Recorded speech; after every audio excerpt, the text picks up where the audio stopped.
ಪ್ರಹ್ಲಾದ್ ಜೋಶಿ ಅವರ ಹೆಸರನ್ನ ಒಬ್ಬ ಕಾರ್ಯಕರ್ತರು ಇಲ್ಲಿ ಮುನ್ನೆಲೆಗೆ ತಂದಿದ್ದಾರೆ ಸರ್. ಸೊ ಆ ಹೆಸರನ್ನು ತಳ್ಳಿ ಹಾಕುವ ಆಗಿಲ್ಲ ಸರ್. ಇಬ್ಬರ ಜಗಳದಲ್ಲಿ ಮೂರನೇ ಅವರಿಗೆ ಲಾಭ ಅನ್ನೋ ರೀತಿಯಲ್ಲಿ.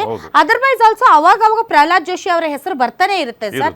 ಯಾಕೆಂದ್ರೆ ಈಗ ಒಬ್ಬ ಈ ಹಿಂದೆ ಅವರು ಸದನವನ್ನ ನಡೆಸಿದಂತಹ ರೀತಿ ಆಗಿರಬಹುದು ಮತ್ತು ಇಡೀ ಬಿಜೆಪಿ ಪಕ್ಷದಲ್ಲಿ ಒಂಥರ ಅಂದರಿಕಿ ಮಂಚಿವಾಡು ಅನಂತರಾಮುಡು ಅನ್ನೋ ರೀತಿಯಲ್ಲಿ ಇವನ್ RSS, ಇವನ್ ಯಡಿಯೂರಪ್ಪ, ಇವನ್ ಈಶ್ವರಪ್ಪ ಎಲ್ಲರನ್ನೂ ಕೂಡ ತುಂಬಾ ಚೆನ್ನಾಗಿ ಒಂದು ಒಳ್ಳೆಯ ಸಂಬಂಧ ಒಳಗೆ ಸಿಎಂ ಆಗ್ಬೇಕು ಅಂತ ಆಸೆ ಇಟ್ಕೊಂಡಿರೋರಿರ್ಬೋದು.